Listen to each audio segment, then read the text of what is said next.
Hi, everyone. Welcome to the Rocker Pod Recap Show. It is the men's short program.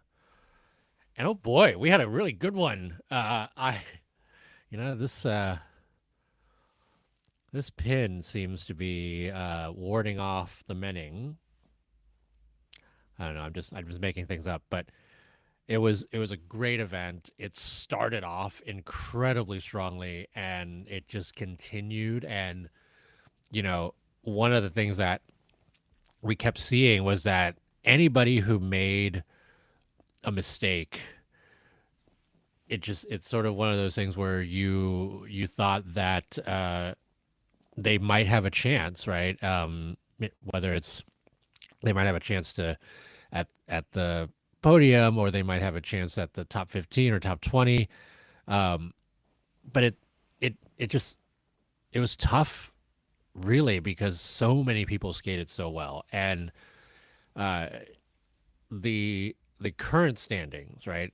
Ilia Malinin wins it 108-16, 5 points over Yuma Kagiyama, who stepped out of the triple axel.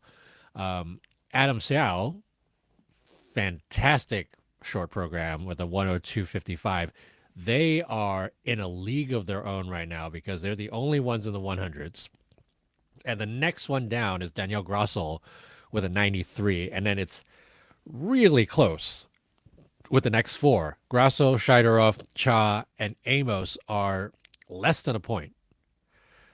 And then there's another tier, right? 4 points, and then you got Andrew Torgashev, and then you keep going down, and it's like, whoa, my gosh, 8.5 points between 8th and 20th. It might not be mending that much in terms of the actual skating, but the placements could have a good bit of mending going on in the free skate. Let's hope it's just the placements and not the actual skating. Uh, but it was a really fantastic short program, and I will go through and talk about some of the questions that I have been seeing on Twitter, and why was this scored this way, and was this really fair, and how would I have done it, or how would others have done it, all that sort of stuff. I'll go over some of that. Hopefully I'll go over more of that. um all right, so we started off with Peter Grumenik, who we have not seen in international competition in 4 years, and he was, I think, just beginning to be a senior before Russia was banned from international competition, and he skated very well. But there was something of a red herring in how he was, how the panels called his jumps, because from my perspective, the flip and the Lutz looked like they were at least a Q, and so the fact that neither of them got called set the precedence for the rest of it. And I will say the calling for the event was generally kind of, uh, you know, generally consistent. There we go. That's the word. He it was a good, it was a good set of short programs. It was, the panel was lenient for the most part, but again, it was a lenient panel for everybody, that more or less that I saw. And so uh, he started off and put up a 86, and then Max Naumov came up and also skated a clean short program, just a little tight on the triple axle, but everything was clean. He goes in with an 85-65. So we started off with two programs out of 29. The first two programs were in the mid 80s.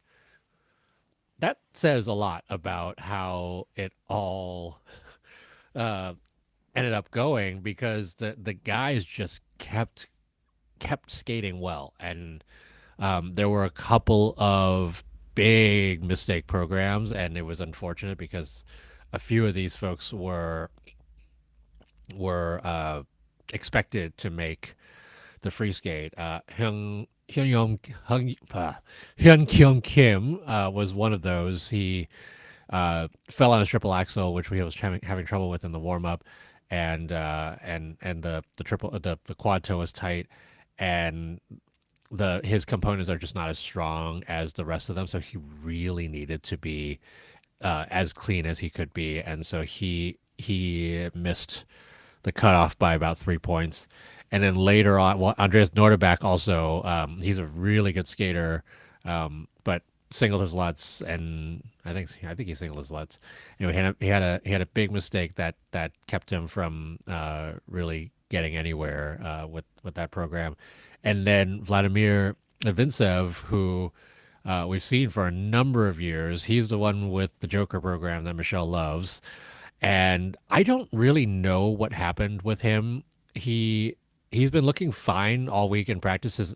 The jumps he's had in practices have actually been really good, like better pop than I've seen over the past couple of years. He's been more he's had the tendency to do a little bit more cues and under rotations over the past couple of years, and here he was generally very good in practice, and just was completely out of sorts really from the beginning. He went into his quad toe and he did his setup and basically just did a waltz three.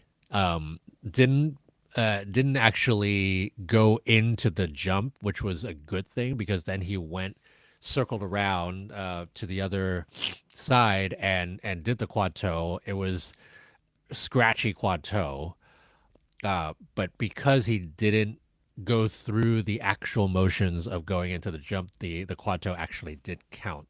We've seen instances where a skater will basically set up the entire jump and just not jump, and then go and do the jump again, and then that jump gets invalidated because it already happened basically. So it was just strange. He was out of sorts after that mistake. I think he was just like overthinking everything, trying to figure out what to do, and then I don't want to make light of it, but it was kind of funny. The triple flip, which was supposed to be a triple flip, triple toe, he landed a triple flip and waited for what was probably 5 or 6 seconds in his landing position to like try to get himself in place to do the triple toe, and he finally felt like he was ready to do it, and then he just didn't have any speed left, and there was no momentum, and he ended up doing a single toe. So that was all kinds of weird. But it was tough. I'm seeing some of the comments in the chat here. Peter Gumenek was very slow compared to, especially if you go back to back with Max Naumov, who's a speedster and has a lot of power. Gumenek, what I like about him is he generally is very good with musicality, but the problem was this program was completely new because his original short program, which he brought the costume for, this is a costume for his original short program, was not cleared by the artist to for him to skate to, and so he had to scramble and get a new program basically within a few days, and he ended up having basically a brand new program here, one that he was kind of just like improvising through in a lot of ways, and you saw that, which should have been more reflected in the components, and because he was improvising, he was just not covering the ice as well, and so um, quad flip and quad lutz and quad flip double toe and a triple axel. I mean, the jumps were there.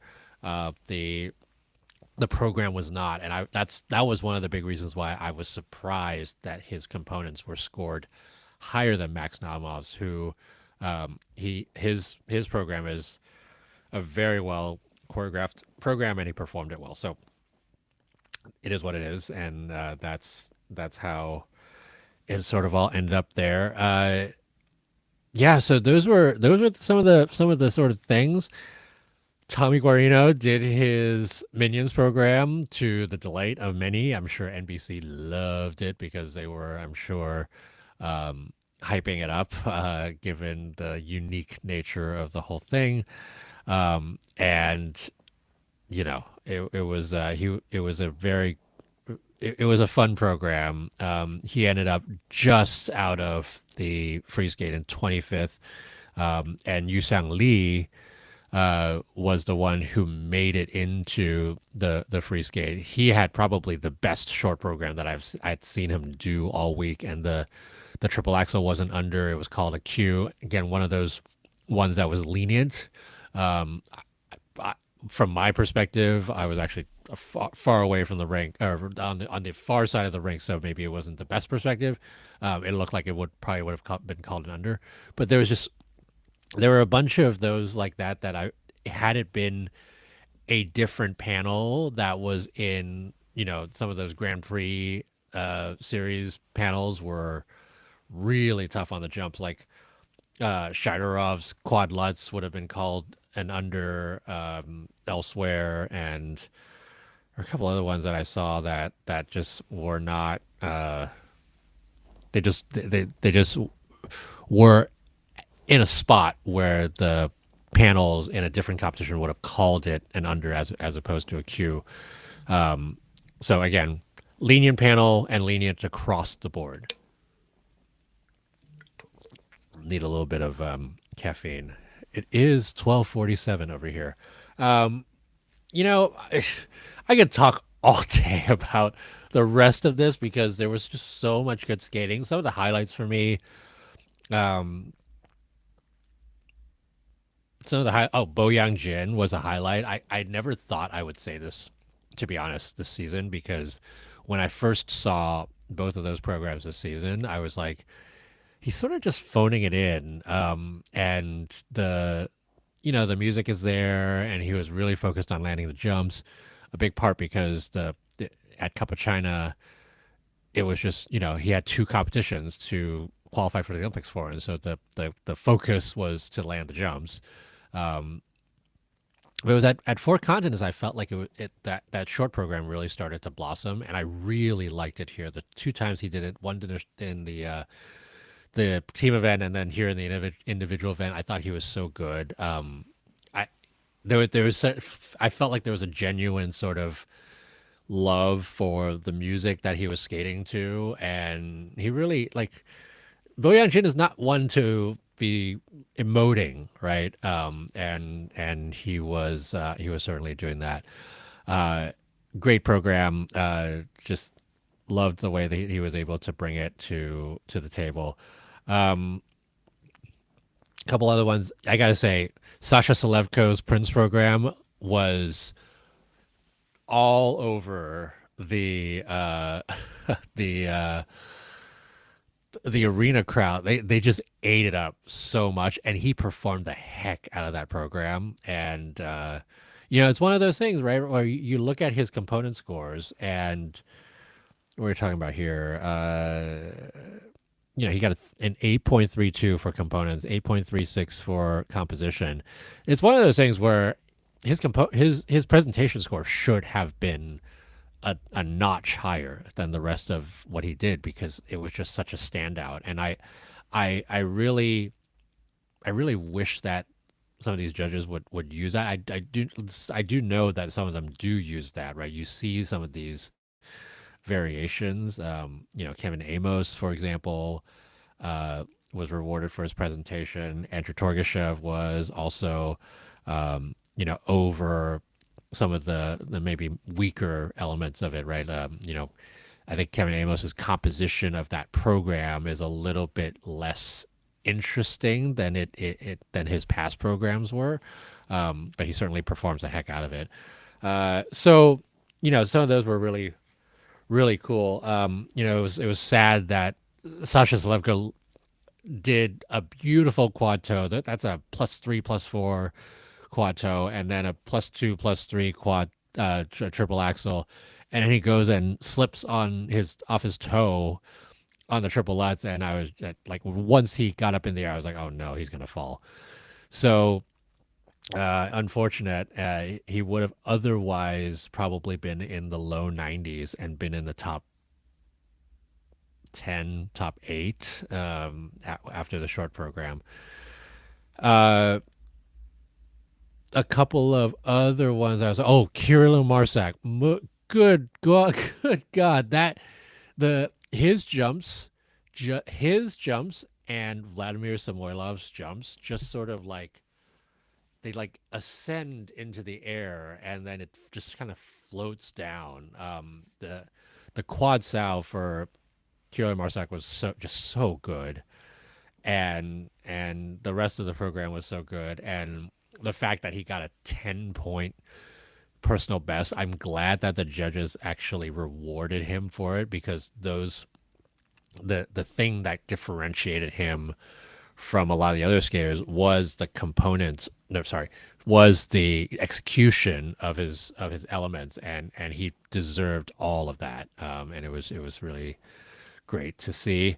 Um, Andrew Torgashev just has been locked in all week long. I have never seen him be as prepared for a competition. I have never seen him rotate quad toes like he has in practice, and there was no popping. He hasn't been popping stuff, and it was really nice to see. And he delivered here and is in 8th place, shades of last year at Worlds where he was in 8th place after the short program. So he's now got that experience under his belt. As we remember, he bombed his free skate in at Worlds last year, and so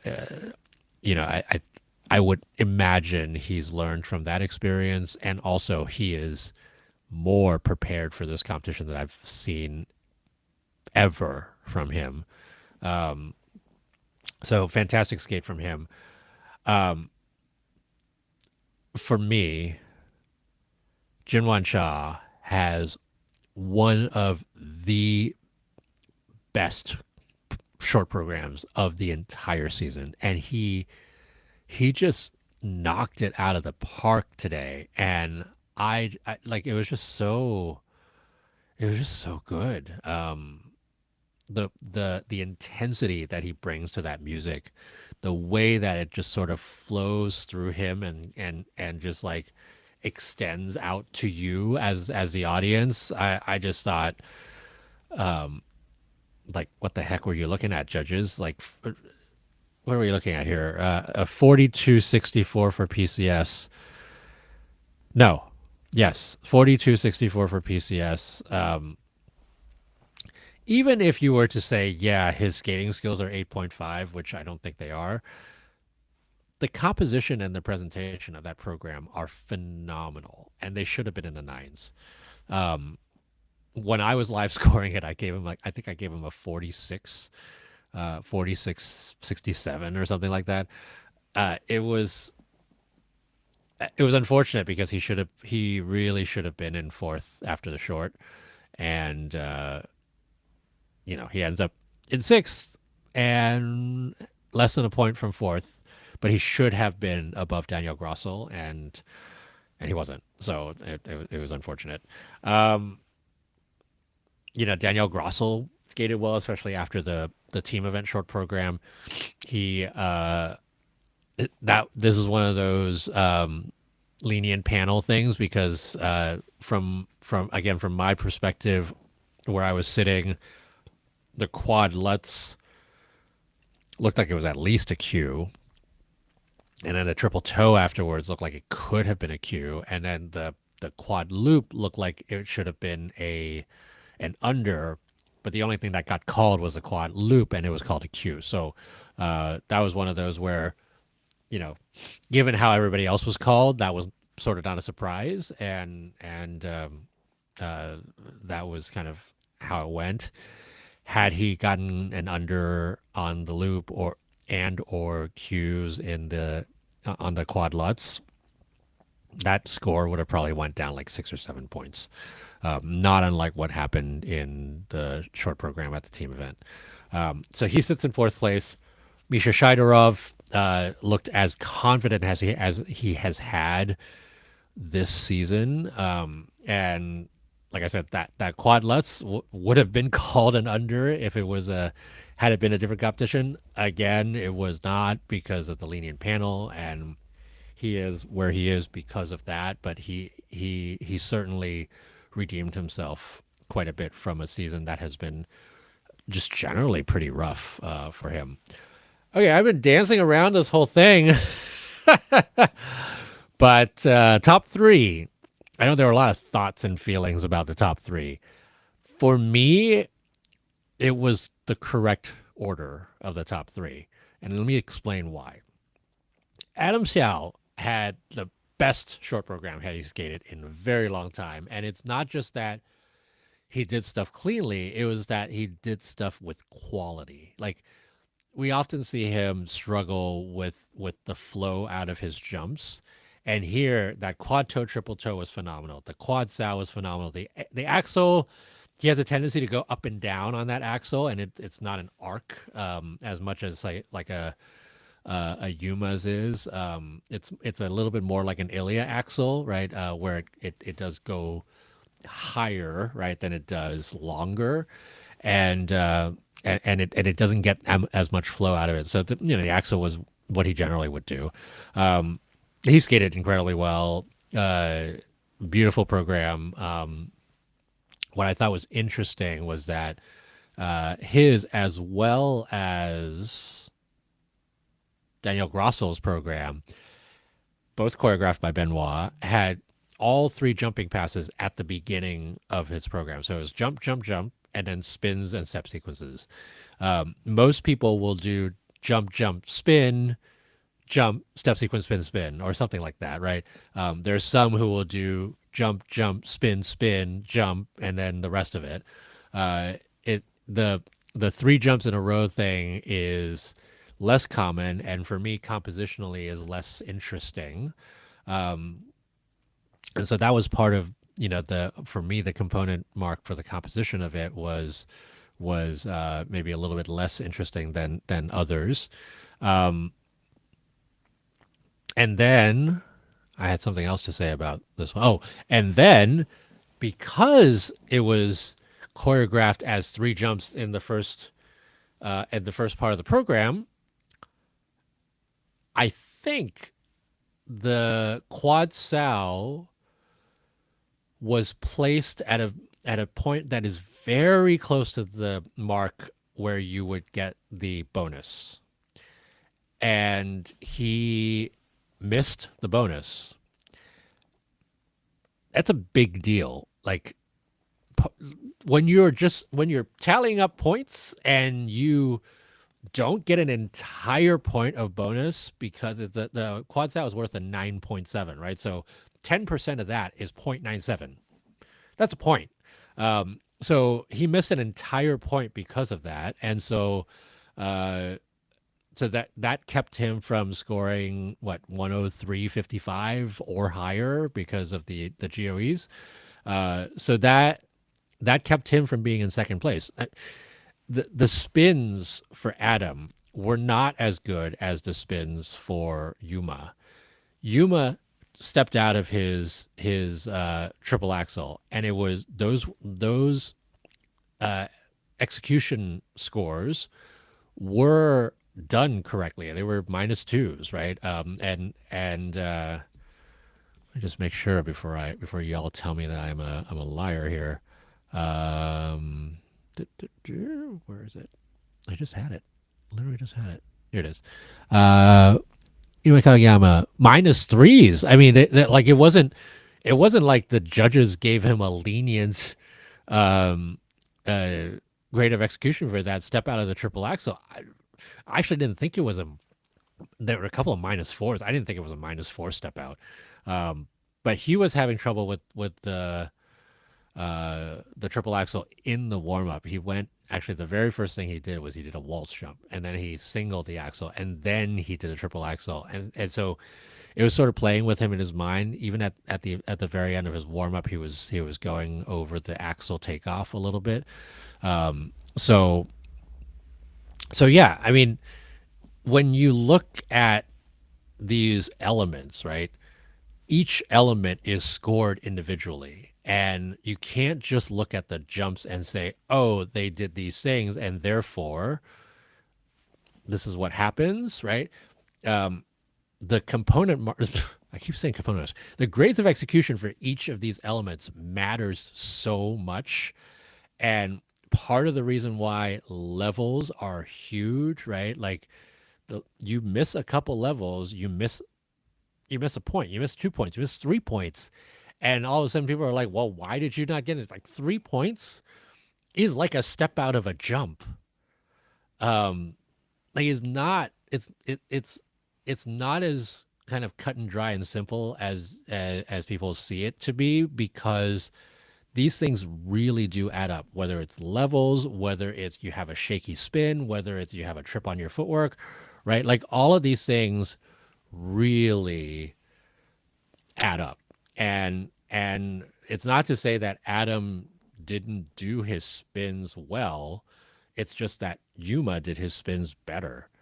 And you can have the argument also that Yuma's quad toe triple toe at the beginning of his program was more musically done, right? The his quad toe triple toe and Adam's quad toe triple toe were very comparable in how they were done as jumps, but Yuma's quad toe triple toe was much more in line with the musicality of the program. And that makes a difference, right? That's the difference between a +3 and a +4, or a +4 and a +5, right? Because these are the things that people look for. Anyway, I can name other things, but to say that Yuma should have been in like fifth place or whatever, like this is just not true, because the rest of the program was so impeccably done, and he did get all level fours in all of his elements. So you know, lots of this and lots of that. So that either way, right? They're within a half a point of each other, and essentially kind of a tie.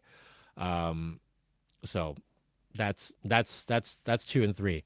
Now Ilya was locked in.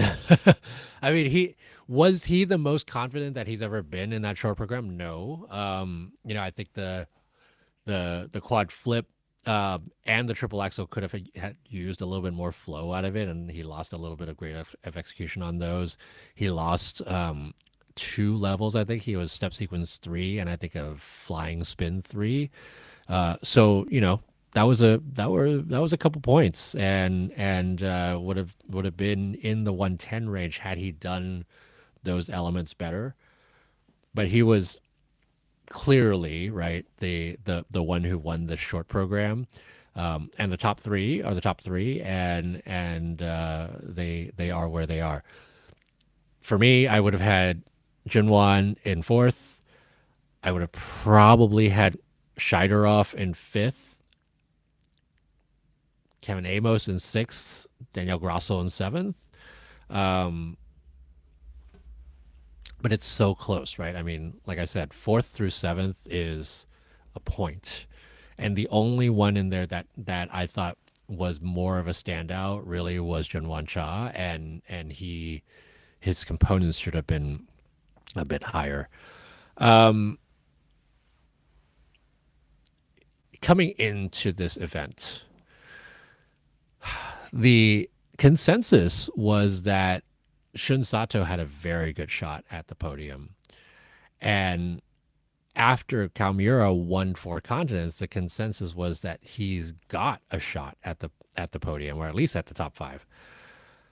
Kalmura, as I said, talked about yesterday, he's got now a boot issue, but it's a boot. It's his right boot. So that's the thing that affects his landings, and it affects his quad loop. What it does not affect is his quad sow in terms of the takeoff. That quad sow today just went off wrong. He rushed the takeoff, and you could actually see it when he took off or when he was going in to take off for that quad Sao, I held my breath because like it didn't look as Kalmura, right, would do that quad Sao as he usually does, um, and he popped into a double. Now that ended up being a triple double combination, and he still got points for it, but he lost a whole bunch of base value points, and then he fell on his quad toe. His practice today was very good earlier in the day, and he was landing stuff. He wasn't stepping out of things. So you wonder if it was actually nerves. I don't think it was really attributable to the boot. Potentially that quad toe was, but I don't know. It was really tough to see because he really has dug himself out of such a huge like depression, right, of a season to make it to Japanese nationals and get the spot there, and then to go to Four Continents and win there, and then to come here and do a program like that, which he just hasn't done in a while, and it was sad to see. And I really do hope that he gets a redemptive free skate because he is in 22nd place right now. Now, 22nd place with a 76, right? He's only about 10 points away from the top 10. And he does what he does in the free skate, he will move up. And there's a lot of moving up that he could possibly do. So fingers crossed for Kalmura to have a redemptive free skate. Shunsato, right, been so consistent all season. He looked a little nervy. The quad lutz, I was tweeting about the quad lutz that he did, and it looked, from my angle, looked like it actually was a little bit tight. And then I looked at the replay of it, and I was like, oh, no, actually, it didn't look tight. Not sure. My initial impressions of it was different than what the replay was showing me. So that's where it went. But the quad toe, I think he just got a little bit too amped on it and couldn't. His hip was already a little bit too far over to the left before he could properly check out of it and get into the triple toe.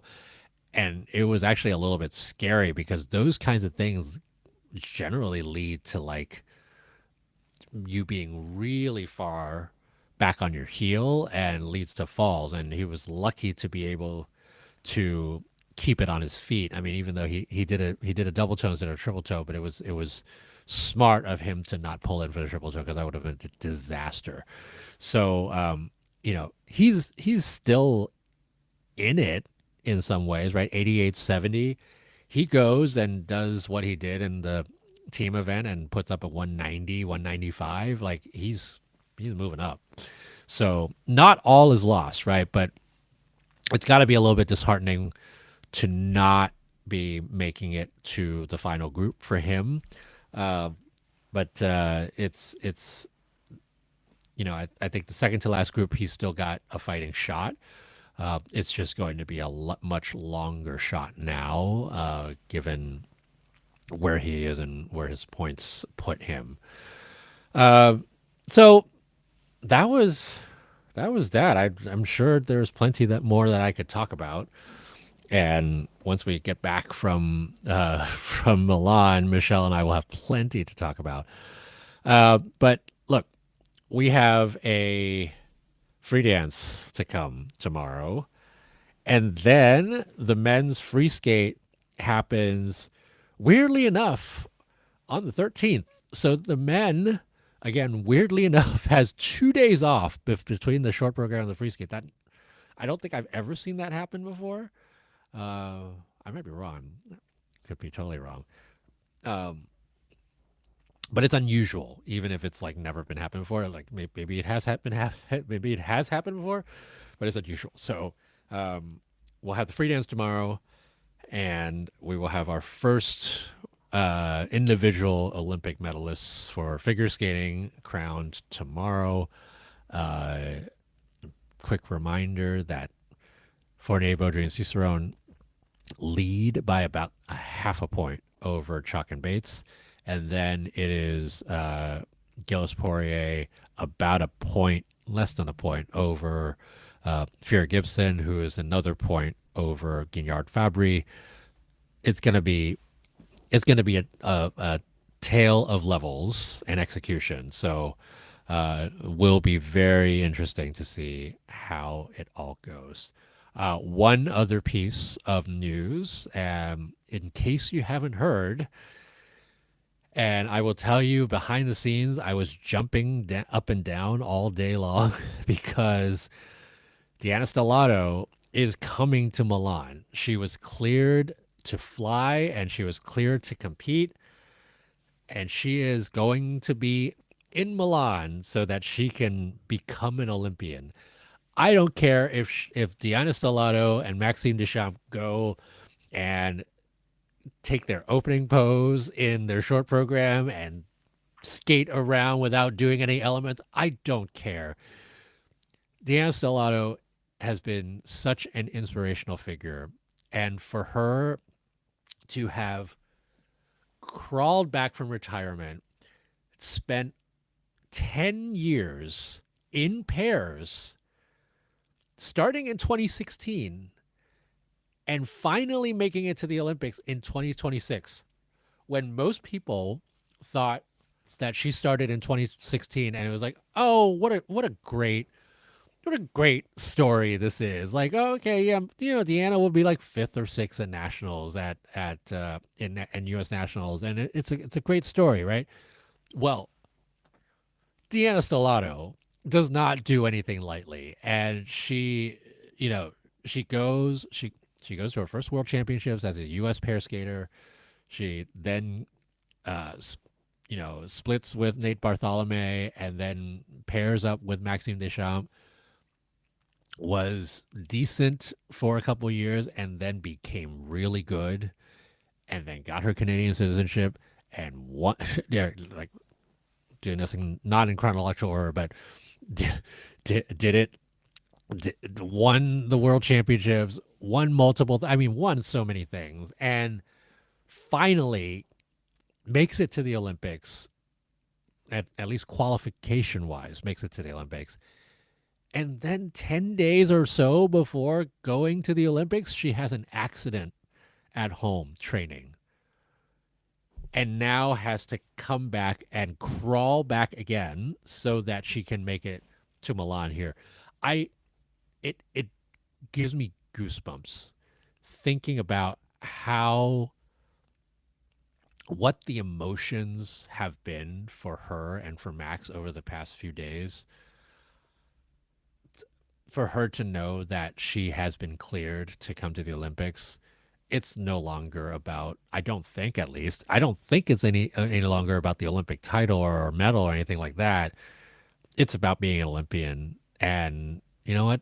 Deanna Stellato, you're a friggin' Olympian now. So, if you haven't seen Deanna's Dream, which is the documentary uh, basically went through the last year of her life. It was very well done. I'm not saying that because I'm in it, but it was very well done. And I really hope you go and take a look at it. It's the part one is actually on YouTube, so you can take a look at that. Part two is on Olympic Channel, and you have to make an account to see it. So like, it's a free account, so go make an account. Another thing I just wanted to plug, if you didn't listen to my men's preview, part of the men's preview was my interview with Christopher Tin, who is the composer of the finale of Turandot, his version of the finale of Turandot that Yuma is using for his free skate. And it was just such a great talk with him, especially amongst all this like music rights thing.